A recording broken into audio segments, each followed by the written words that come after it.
तो वहां से लेकर के उन्होंने आरंभ किया और श्री तारतम सागर ग्रंथ में आरंभ में रास ग्रंथ में ही श्रृंगार वर्णन किया है, श्री श्यामा जी का, श्री राज जी का, सुंदर साथ का, क्योंकि रास लीला में ये पात्र थे।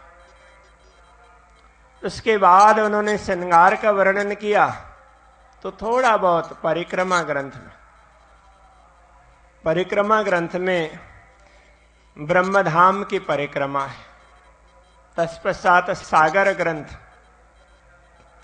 तो इसमें उनकी शोभा को सागर के भांति अपरिमेय, मापा न जा सके, इस प्रकार समझाया। अलग अलग दृष्टिकोण से समझाया तो इस प्रकार 8 सागरों का वर्णन किया है। और फिर श्रृंगार ग्रंथ आता है जिसमें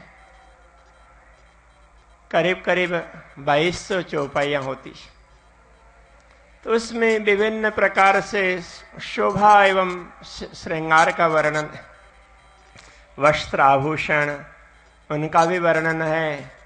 और आगे जाकर कहते हैं वस्त्र और आभूषण के बिना भी श्री राज्य का स्वरूप है, वह अत्यंत शोभायमान है, जिसका वर्णन ही नहीं हो सकता। मात्र सुंदर साथ के भावना उस स्वरूप के प्रति टिकी रहे और वे इन वर्णनों के माध्यम से कुछ कल्पना कर सके, तो इसलिए इस शब्दातीत शोभा को शब्दों के माध्यम से व्यक्त करने का प्रयत्न किया है।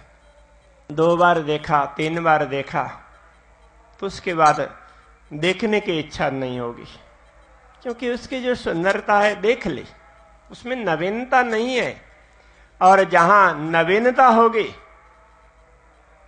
तो उसको ही बार बार देखने का मन होता है। जिन महापुरुषों ने, भक्तों ने परमात्मा के स्वरूप के दर्शन किए हैं, उनको बार बार देखने की इच्छा हुई है और वे बार बार देखना चाहते हैं। परमात्मा का स्वरूप वह क्षण क्षण में नवीनता धारण करता है।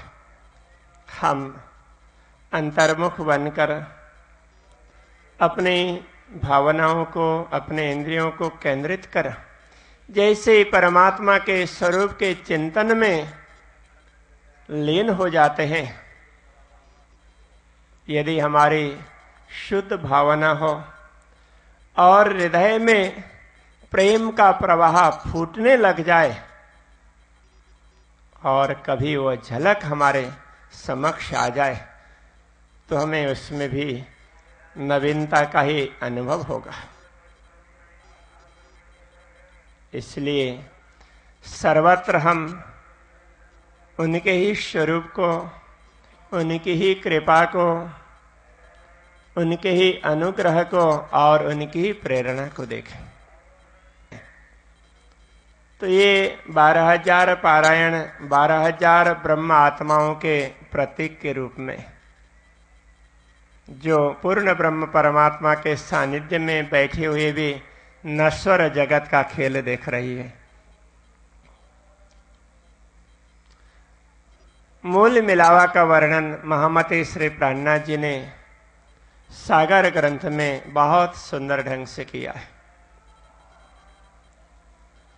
तो वह मूल मिलावा इस दुनिया में तो अवतरित हो नहीं सकता, किंतु जैसा मार्गदर्शन प्राप्त हुआ श्री राज्य का, तो उसके आधार पर ये मूल मिलावा तैयार हुआ।